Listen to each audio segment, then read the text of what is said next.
Connectors, what's up? DK here. Hope you're having a good day.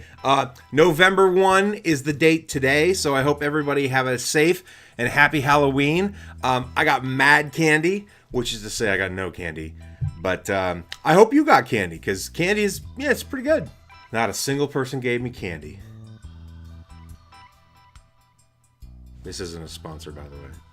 But now we're here in November. It's coming at the end of year for a lot of my non-profiteer friends and colleagues and clients. It is the end of year. It is about time to get that final push for some dollars and some support. And then it's on to 2018. And you're going to have to get in gear now. I mean, let's be honest. If this is the first time you're thinking about next year and what you're doing, you're already behind the game. As many of us know in the nonprofit sector, we have to look ahead, but it's very tough to look up when you're head down into work. But for that, I want to talk about drive. Now, if you're a nonprofiteer or if you're in a small business, a small community that's developing itself out, if you're an entrepreneur, this idea of drive is sort of almost like a natural thing. Like you can't have one without the other. There's some kind of concept of if you are a nonprofiteer or a self-described nonprofiteer, then therefore you have drive.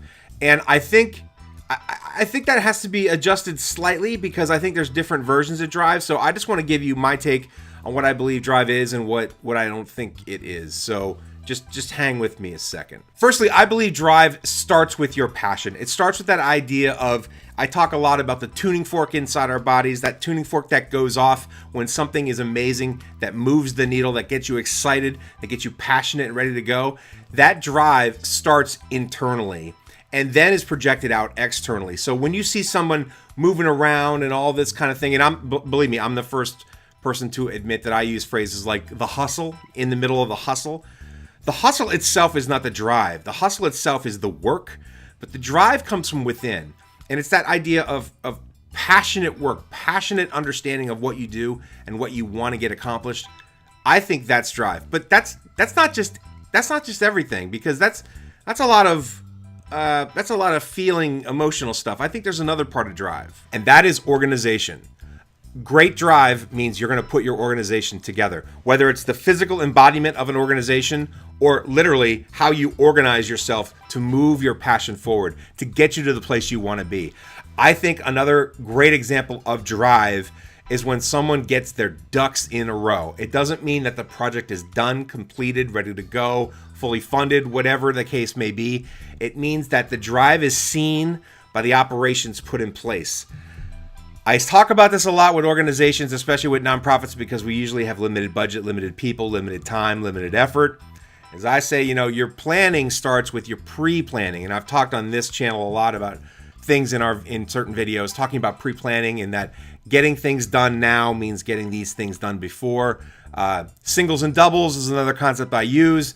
It's not as sexy as hitting the big home run, getting the big getting the big donor, but the singles and doubles add up. And so showing that kind of drive, I think that's just as important. It's because of little contributions, little hits, little moves, little decisions that are being made. The singles and doubles add up, runs score that way. So in the same vein, I say to organizations and nonprofits, your drive has to be seen within the concept of your organization. The other thing to me about drive is assembling your tribe. I think drive and tribe are intermixed. And you have to have an amazing tribe with you, especially at the beginning of an organization's life, to make sure that your organization can grow and flourish and its story can be told. So to me, part of drive is also driving yourself to build your team.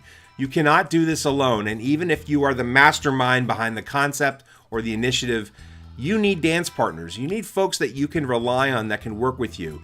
And that's just not anybody. That's not just going out and doing a wide net cast, grabbing anybody who's available, grabbing anybody who has some time. It also means not just grabbing anybody who has potential dollars for you. You have to have good alignment in your team. You have to have good alignment between your values, the values of the organization, and the potential person you want to bring on board. And they to you. It's also the other way. They have to look at your organization and see the values that they believe in. And if both groups believe in what they believe and believe in what each other believes, you can really move your drive into that larger, which is now turning into culture.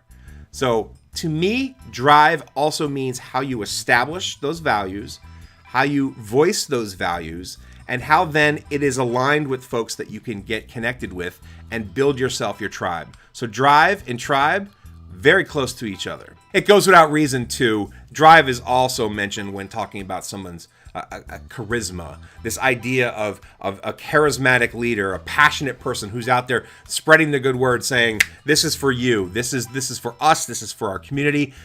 And that's true. That's absolutely true. But to me, again, one of the big factors of drive is instilling that passion in others. So it's not enough just to stand on the rooftop and scream and yell and say, we're going to make a difference.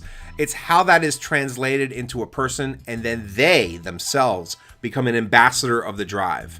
So again, to me, drive also means your ability to translate that passion and energy to others so that they can get on board. Drive starts internally with that initial aha or that tuning fork going off, but then very quickly drive turns into something that is spread, that you can promote, push, and encourage others to build on for that passion. To me, that's drive. Before I go, two little things of housekeeping I'm really excited about. Tomorrow, I'm actually one of the keynote architects for the Gentlemen's Architecture Conference. I'm very excited about this. It's a wonderful conference that's happening in York, Pennsylvania tomorrow, November 2nd. It's going to be a really great program, and I'm very excited about that. So special shout out to Sam Smeltzer and her team at Leadership Arts Associates, which is the organization that has putting on this conference, and I'm very honored to be a part of the architects. It is a great crew. I'll give you more information post-event and give you some updates on what's going on moving forward.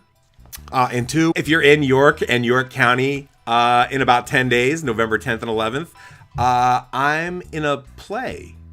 Not kidding. There's a wonderful group called Dream Rights Theater, Dream Rights Center for the Arts. It's here in York, Pennsylvania. And a couple of us got together because of a wonderful friend of ours named Karen Schwartz. Hi, Karen. And she's putting on a play called All in the Timing. And I get to be in the play. And I get to be a smoking chimp. So, yeah, that seems right, doesn't it? That seems right. That's November 10th and 11th. I'll put a link in the doobly-doo below, so if you're interested and you're in town, want to pick up a couple of tickets and come check us out at the Dream Rights Theater, that's very, very cool. And shout out to all my fellow actors that are putting on this performance. We're really excited about this. I think this is going to be super fun. And if you're in York, PA, come hang out with us. It's all in the timing. October 10th and 11th. Dream Rights Theater, York, Pennsylvania. So guys, that's everything I want to talk about today. Thank you so much. I hope you find your drive. I hope new month, new passion, ready to go. We got 2 more months here in 2017, then boom, right on to 2018. It is time to put that drive in overdrive. So if you want to connect with me and talk a little bit more about nonprofits, community development, all the good stuff that's happening in and around your area, please shoot me an email right here, doug@connectthedotsmovement.org. We help nonprofits and social enterprise engines find their value, find their voice, and market themselves to position themselves as best they can, moving their positions forward. So shoot me email, doug@connectthedotsmovement.org. We're also on Facebook right here, facebook.com/connectthedotsmovements. We're also at Twitter, so you can send us a question about that. And by the way, that's really been great. A lot of people, clients and customers and friends, if you shoot me a Twitter message right here at We Connect Dots, I get a lot of topic questions for that. I also get a lot of issues that people like to talk about, and it's a good way to connect and get things out there. So shoot me any questions you might have or topics you'd like me to cover here over there on Twitter. Guys, again, thank you so much for hanging out with me. I do appreciate it. My name is DK. I'm with Connect the Dots Movement, and you have just been connected. I'll see you around.